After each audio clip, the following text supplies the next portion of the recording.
दोस्तों प्रदीप गिरी academy channel में आपका बहुत बहुत स्वागत है। दोस्तों आज मैं नया टॉपिक स्टार्ट करने जा रहा हूँ, रिलेशन। अगर आप देखोगे तो हमारे चैनल पे ऑलरेडी ये वीडियो अपलोड है, बट लगातार लोगों ने कमेंट किया कि सर प्लीज़ आप इस टॉपिक को बनाओ, इसलिए मैं इस वीडियो को बना रहा हूँ। तो प्लीज़ कमेंट सेक्शन में आप जितना मुझे मोटिवेट कर सकते हो प्लीज़ मोटिवेट करना। आज हम इसके अंदर जो टॉपिक देखने वाले हैं वो है डोमेन है, देन इसके बाद हम रेंज देखने वाले हैं, डायग्राफ देखने वाले हैं, रिलेशन मैट्रिक्स देखने वाले हैं। मतलब बहुत ही इंपॉर्टेंट लेक्चर होने वाला है दोस्तों। प्लीज़ अपने अपने यूनिवर्सिटी में, अपने अपने कॉलेजेस का जो जो ग्रुप होगा दोस्तों, वहां तक इस वीडियो को शेयर करो, जिससे मुझे मोटिवेशन मिलेगा। और कमेंट सेक्शन में मुझे मोटिवेट कर दो कि मैं जल्दी जल्दी इस टॉपिक को कवर कर दूं। चलते हैं दोस्तों, वन बाय वन चीज़ों को स्टार्ट करते हैं। अब देखो दोस्तों, सबसे पहले यहाँ पे कार्टेशियन प्रोडक्ट दिखाई दे रहा है। हाँ, अगर आप चाहते हो कि ये जो मैं पढ़ा रहा हूँ इससे और भी एग्जाम्पल्स और आपको अगर चाहिए, आपकी यूनिवर्सिटी वाइज चाहिए, तो आप हमारे एप्लीकेशन में जा सकते हो। प्रदीप गिरी एकेडमी नाम का हमारा एप्लीकेशन है, प्ले स्टोर से आप डाउनलोड कर लो, या तो कोर्सेज का लिंक आपको कमेंट सेक्शन में या तो नीचे डिस्क्रिप्शन में दिखाई दे रहा होगा। आप वहां से जाके कोर्स ले सकते हो, जिसमें आपके यूनिवर्सिटी वाइज एग्जाम्पल्स, ये सब आपको सभी चीज़ें वहां पे मिलेगी। और बस उतनी चीज़ें अगर आप कर लोगे तो बस हो जाएगा। अदरवाइज आप यहाँ यूट्यूब पे देख रहे हो तो इसके बाद कुछ एग्जाम्पल्स आपको अपने से भी करना होगा, और साथ में आपको नोट्स भी मिल जाएगा। अब देखो दोस्तों, यहाँ पे अगर आप ध्यान से अच्छे से देखोगे तो कार्टेशियन प्रोडक्ट सबसे पहला पार्ट है। अब देखो यहाँ पे मैं इसको एग्जांपल से बता रहा हूँ। सपोज ये मैट्रिक, यहाँ पे मैट्रिक्स बोल रहा हूँ, ये सेट ए है और दोस्तों ये सेट बी है। अब यहाँ पे अगर मैं देखूँ तो सेट ए और सेट बी दिखाई दे रहा है। अगर मुझे इसका कार्टेशियन प्रोडक्ट निकालना है तो मैं कैसे निकाल सकता हूँ? तो दोस्तों देखो, मैंने ए क्रॉस बी लिया। अब मैंने अगर ए क्रॉस बी लिया तो मैं कैसे लिखूंगा? दोस्तों बहुत ही सिंपल सा पार्ट है। यहाँ से एक एलिमेंट लो, इसके साथ अटैच करो, तो मतलब 1 ए। फिर से यहाँ पे ये एलिमेंट लो, दूसरे वाले के साथ अटैच करो, तो 1 बी। अब यहाँ पे दोस्तों फिर से ये वाला एलिमेंट लो, तीसरे वाले के साथ अटैच करो। सर तीसरा वाला नहीं है, कोई दिक्कत नहीं है भाई, अब दूसरा एलिमेंट ले लो। तो यहाँ पे क्या आएगा? 2 फिर से अब दूसरे वाले को फिर से इसके साथ अटैच कर दो, तो 2 ए 2 बी। देन दोस्तों अगर आप देखोगे तो 3 ए 3 बी, तो क्या आएगा दोस्तों? 3 ए एंड 3 बी। एंड दोस्तों इसके बाद आप देखोगे तो 4 ए एंड 4 बी। तो इस तरह से बहुत ही सिंपल वे में ये पूरा का पूरा पार्ट आपने यहाँ पे लिख लिया। इन केस अगर दोस्तों आपको बी क्रॉस ए निकालने के लिए बोलेंगे तो कैसे होगा, ये भी मैं आपको सिखा देना चाहता हूँ। अगर बी क्रॉस ए अगर आपको कभी भी बोला निकालने के लिए तो क्या करना है दोस्तों? आपको बी से यहाँ ए की ओर आना है। बी में क्या है? ए है, तो 1 आ जाओ, तो यहाँ पे क्या आएगा? A, 1। फिर क्या आएगा? A, 2। फिर क्या आएगा? A, 3। फिर क्या आएगा? A, 4। अब दोस्तों बी से जाओगे तो B, 1, B, 2, B, 3 and B, 4। और फाइनली यहाँ पे ये पूरा का पूरा आपका सेट कंप्लीट हो गया। तो दोस्तों इसे ही हम बोलते हैं कार्टेशियन प्रोडक्ट। तो देखो कार्टेशियन प्रोडक्ट बहुत ही सिंपल सा है।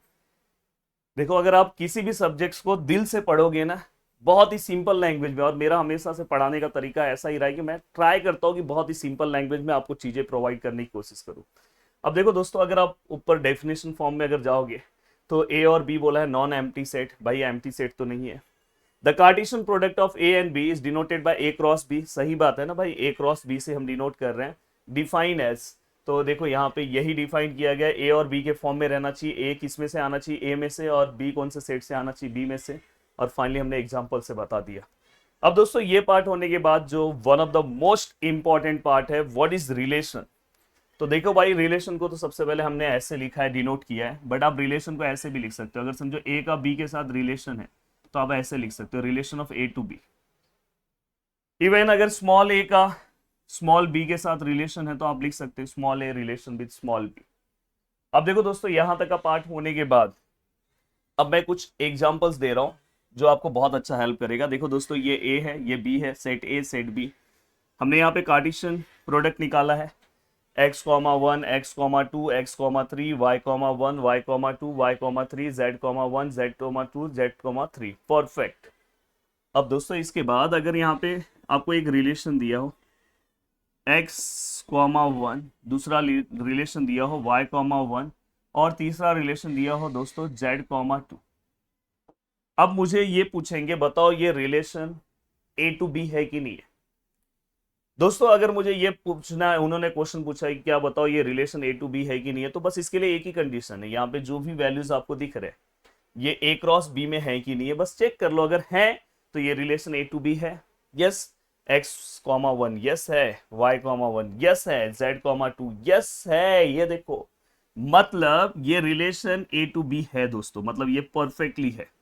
तो इससे ये समझ में आ रहा है कि अगर आर जो है ए क्रॉस बी का क्या होना चाहिए दोस्तों, सबसेट होना चाहिए। सबसेट का मतलब ही क्या होता है दोस्तों, ये मैथमेटिकल लैंग्वेज है, बट अगर हम अपने लैंग्वेज में बात करें तो सबसेट का मतलब क्या होता है, ये पूरे वैल्यूज इसके अंदर होने चाहिए।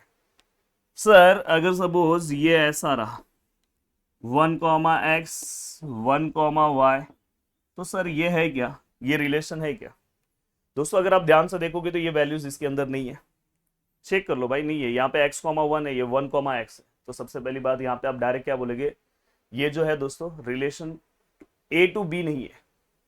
अगर आप ध्यान से देखोगे तो दोस्तों देखो यहाँ पे पहले 1 लिया है, मतलब पहले b का वैल्यू लिया है, फिर किसका वैल्यू लिया a का, तो b टू a हम बोल सकते हैं। पर यहाँ पे अगर आप देखोगे तो यहाँ पे अगर आप a टू b बोलोगे तो a टू b वाला रिलेशन नहीं है, तो ये कैंसिल हो गया। बट दोस्तों अगर सपोज ऐसा आया, कोई अगर एम्प्टी सेट आया, तो दोस्तों एम्प्टी सेट मतलब खाली, कोई भी वैल्यूज नहीं है, तो मतलब ये रिलेशन रहेगा। भले ये इसके अंदर कोई भी वैल्यूज, अगर समझो यहाँ पे इसके अंदर कोई भी वैल्यूज नहीं है, तो इसके अंदर भी कोई ना कोई भी वैल्यूज नहीं है, इसलिए हमेशा याद रखना कि कोई खाली जगह जो रहेगा उससे ये मैच हो जाएगा।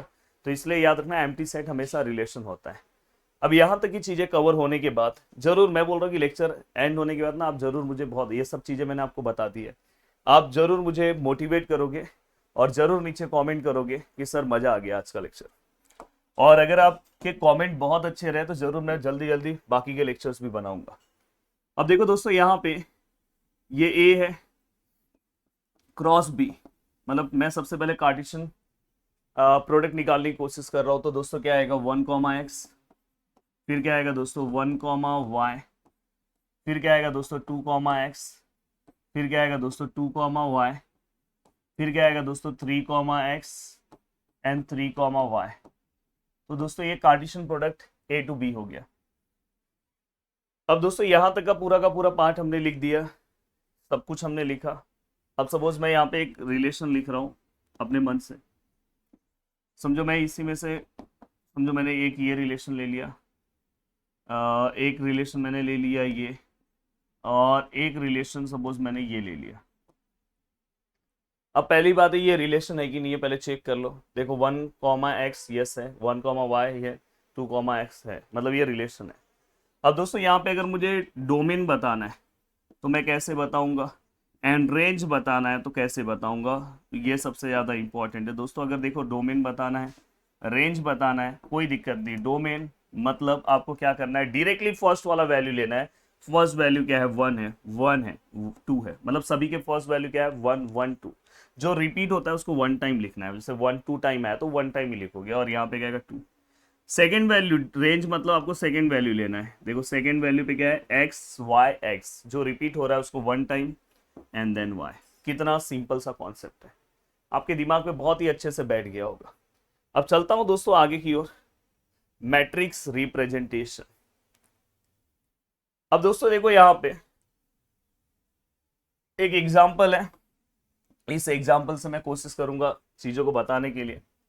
अब देखो दोस्तों यहाँ पे ए है 1, 2, 3, 4, और समथिंग यहाँ पे दूसरा बी वाला मैट्रिक्स नहीं है, तो मैं ए को फिर से लिख लूंगा 1, 2, 3, 4। ये बस आप रफ में लिखना आपके लिए समझने के लिए।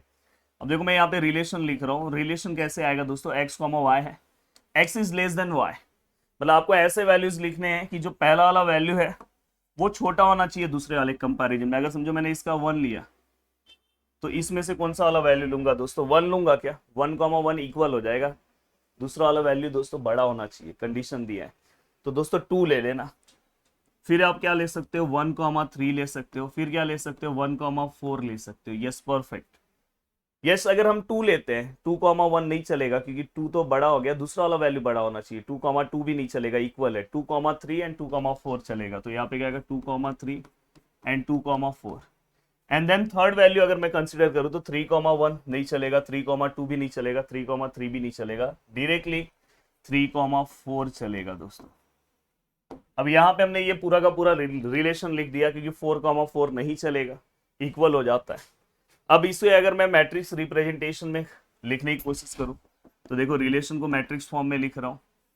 बहुत ही सिंपल सा तरीका है, ज़्यादा कुछ सोचने की ज़रूरत नहीं है। अगर आप यहाँ पे देखोगे तो यहाँ पे जो वैल्यूज़ है, पहले वाले के वैल्यूज़ क्या है, 1 है, 2 है, 3 है, 4 है। दूसरे वाले के वैल्यूज़ भी 1 2 3 4। हाँ, अगर ये ए के साथ बी अलग से दिया होता तो ये लिखने की जरूरत नहीं पड़ती। जब अकेला ए दिया रहेगा तो इस तरह से आप लिखा करो।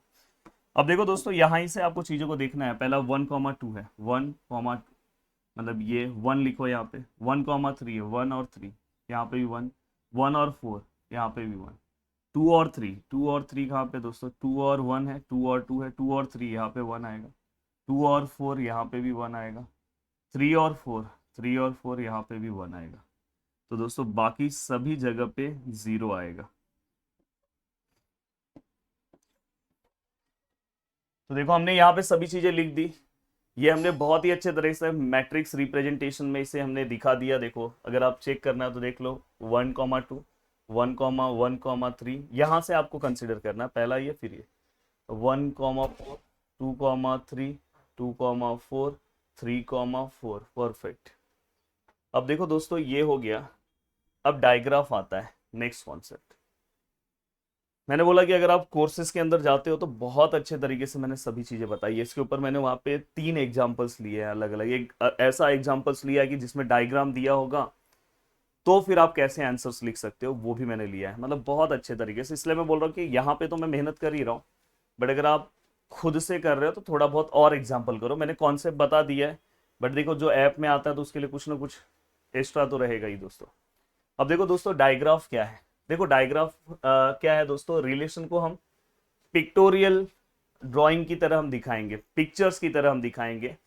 और दोस्तों देखो यहाँ पे सबसे पहले हम क्या करेंगे पता है, जो एलिमेंट्स होते हैं जैसे ए है, बी है, सी है, तो हम उसको पता है ऐसे सर्कल फॉर्म में या तो डॉटेड फॉर्म में हम ड्रॉ करेंगे। तो पहला पॉइंट ये लिखा है।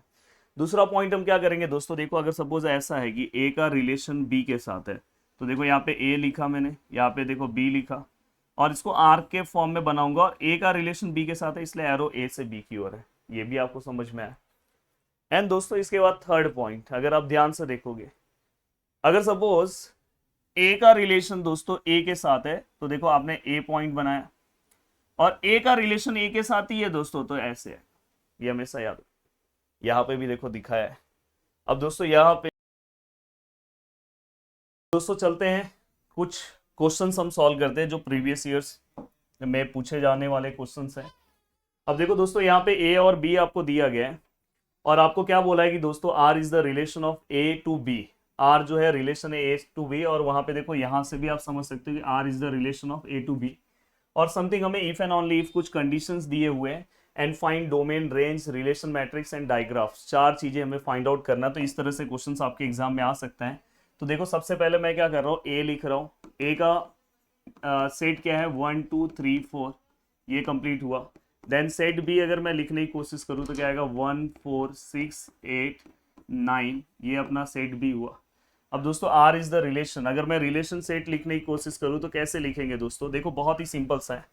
आपको क्या करना है, यहाँ पे कुछ कंडीशन दिया है कि जो पहले आप ए का वैल्यू 1 लिखो, और जो बी है दोस्तों वो ए का स्क्वायर होना चाहिए। तो 1 का स्क्वायर इसके अंदर कुछ है, यस 1 है, तो आप लिख सकते हो।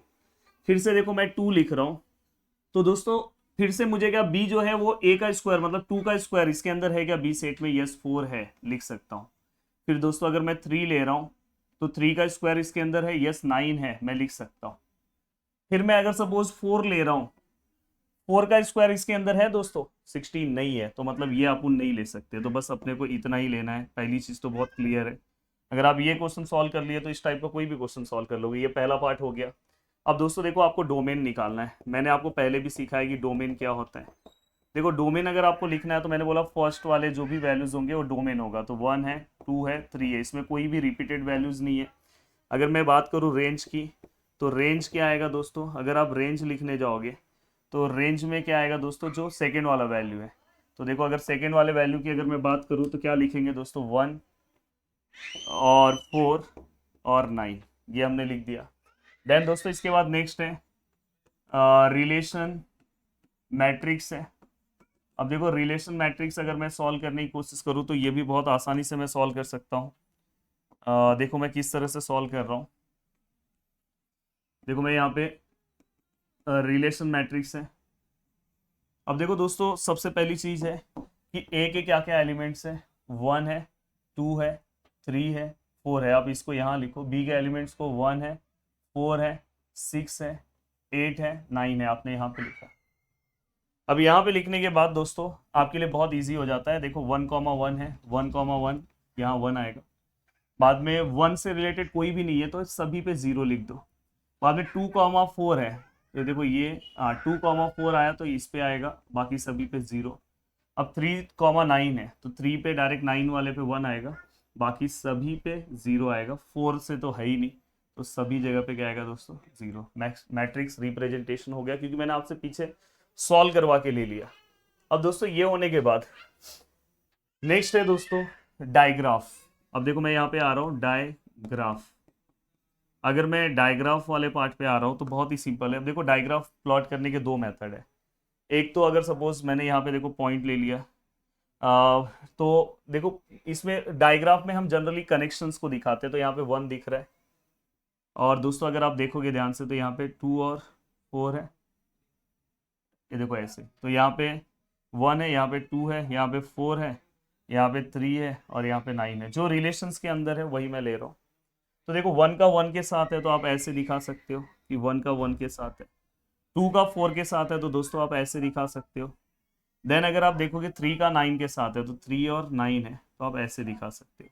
तो देखो ये आपके पास ये भी रास्ता है, या तो आप ऐसे नहीं दिखाना चाह रहे हो तो आपके पास दूसरा रास्ता है कि आप क्या करो पता है, ये जो भी एलिमेंट्स है जैसे 1 है, यहाँ पे आप नंबरिंग कर लो। जितने भी एलिमेंट्स 1 आपने लिया, यहाँ पे 2 लिया, यहाँ पे 3 लिया, यहाँ पे 4 लिया, यहाँ पे 5 है क्या, 5 नहीं है दोस्तों तो 5 नहीं ले सकते। 6 है क्या दोस्तों, तो 6 हमने लिया। 7 है क्या दोस्तों, 7 नहीं है। 8 है और 9 है। एक बार देख लो, 1 है, 2 है, 3 है, 4 है, 6 है, 8 है, 9 है। अब ऐसे भी आप कर सकते हो दोस्तों। 1 का रिलेशन किसके साथ है दोस्तों, 1 के साथ है तो ऐसे आप दिखा दो। देन एरो बहुत इंपॉर्टेंट, 2 का 4 के साथ है, 2 का 4 के साथ है, ऐसे दिखाओ। देन इसके बाद 3 का 9 के साथ है, 3 का 9 के साथ है, ऐसे दिखाओ। ये भी चल जाएगा। या तो ऐसे करो या तो वैसे करो, दोनों ही आंसर्स परफेक्ट हैं।